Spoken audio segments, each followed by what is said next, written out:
Hi Paul, so this is just a quick tutorial video on how to access your website and in particular how to update the counters on your website. I will also briefly cover some simple text updates as well.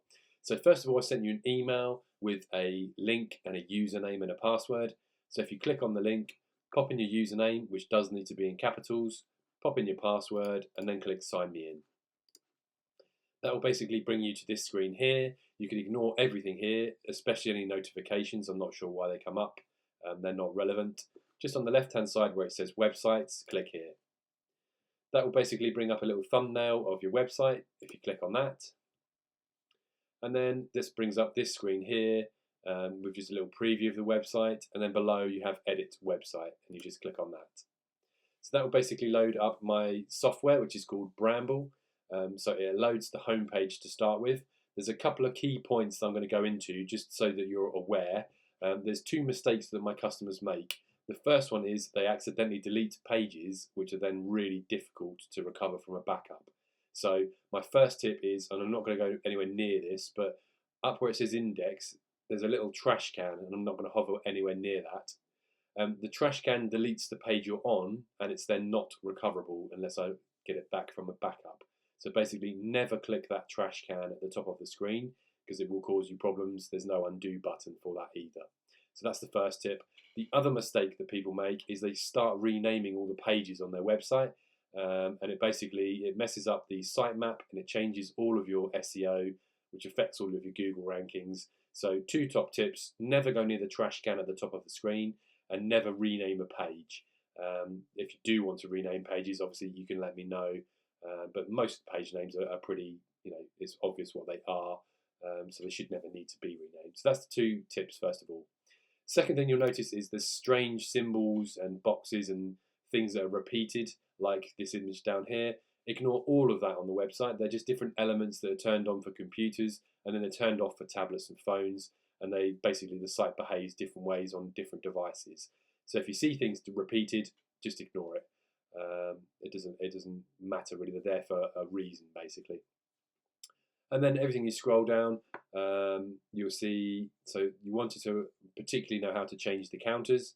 So if you scroll down to the bottom of the page, this is in the footer of the website, which means once you update it once on the home page. So for example, if you wanted to do 54, if you then, I won't do this, but if you then click publish at the top, that counter is then updated on every single page because it's in the footer of the page. So you don't have to go into every single page and update that number. You just update it once, you hit publish, and then that will then update on every page of the website. That's just how I've set that up in the footer. Makes life a lot easier. The other thing I'll say is if you've made some mistakes, so for example, you've deleted something and you didn't mean to do it, at the top here, you do have an undo button, which will put it back. Also, if you get into a bit of a muddle, so some of my customers do make a few mistakes, they get into a muddle, as long as you don't publish the changes at the top here, as long as you don't click that, you can basically always leave the page. We didn't publish any changes there, so when we then reload the website, everything is as it should be. Now, if you do make some mistakes and you leave, and then you load up Bramble and it comes back saying, did you want to basically load the autosave, always click discard and no.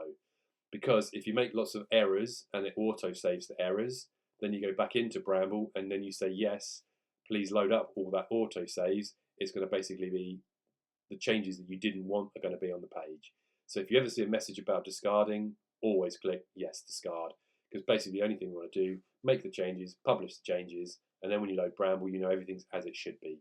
So just, that might make more sense when you see that message. But basically if you make lots of mistakes and then you leave, if you go back in and it says, do you want to load the autosave? You are loading all the mistakes that you've made. So always click discard. Other quick things then is, if you wanted to, example, to change some text in here, everything you click then highlights in green. You're then able to, much like a Word document, make changes to the different areas of the site. You'll see that some aspects are repeated. So for example, the total recruitment box appears twice. That's because this is the version that appears on the computers and the laptops. So you would amend anything you wanted to in here. You could then highlight that and copy it once you've made those changes. So you'd copy it.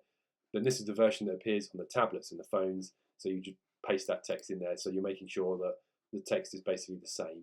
whether you visit the computer version or the phone version. If you make changes to one area, just scroll down and check it's not repeated. If it is repeated, you need to make the same changes to that area as well. And again, the more you use Bramble, if you do want to be able to use it and make changes, the simpler that becomes. And yeah, there's little things like that which you start to get used to. So yeah, anything that's repeated, you amend it at the top. If it's repeated down here, amend it at the bottom as well. So yeah, it's really straightforward. I'm just going to exit that. Again, I've not published changes, I've done no damage. I'll just quickly show you how to navigate other pages.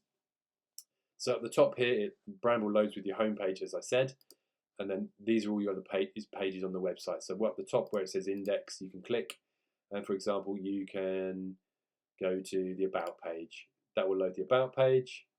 You could then go in and make some alterations to the text within here. You can make some alterations to the text within here. And as I said before, you'll notice this area is repeated down here. So the same applies. You'd make all the changes to the version at the top here, copy it, paste it down to the version down here for both candidates, for both people's names and people's details. Yeah, so you navigate through pages. It's quite straightforward to basically use Bramble. The idea is it's supposed to be quite easy for customers to go in and make alterations if they want to.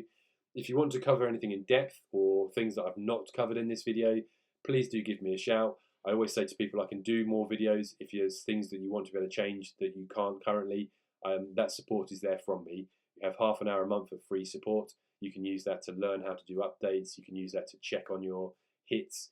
You can basically use that for updates or anything that you can't do. Your assistance and the support is there for that. So I wouldn't experiment too much, but if there's something you think I'd like to be able to do that and I can't, I can do another video to cover that subject. So yeah, basically, just to recap, this is how to access the site. This is how to change the counters at the bottom of the page. And I've just briefly covered how to navigate other pages and how to make simple text updates. So I hope that's all you need for now. You might need to watch this video back a couple of times for everything to make sense. And thanks for watching.